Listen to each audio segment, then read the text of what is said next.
এটা সায়েন্টিফিকলি প্রমাণিত যে মেয়ে বাবাকে বেশি ভালোবাসে, বাবাও মেয়েকে ভালোবাসে। ইভেন হাদিস থেকেও এটা বোঝা যায় যে আল্লাহ তাআলা মেয়ের হৃদয়ে বাবার জন্য অধিক ভালোবাসা ঢুকিয়ে দিয়েছে। সুবহানাল্লাহ পড়ে।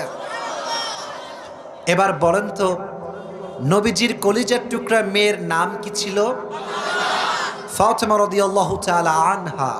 নাও I am going to give you the best example of love between father and daughter. বাবা এবং মেয়ের ভালোবাসা ইসলামে কত বেশি এবং এই সম্পর্ক কত গভীর, এটা আমরা হাদিস থেকে শুনবো। রাজি আছেন তো ইনশাআল্লাহ? ফার্স্ট হাদিস। একবার ফাতিমা রাদিয়াল্লাহু তাআলা আনহা বসে বসে রুটি খাচ্ছিলেন। বলেন তো কি খাচ্ছিলেন? একটা রুটি হাতে নিয়েছেন। ফাতেমা রুটিটা খেতে যাবেন, মুখে নিয়েছেন, আবার রুটি নামায় ফেলছেন।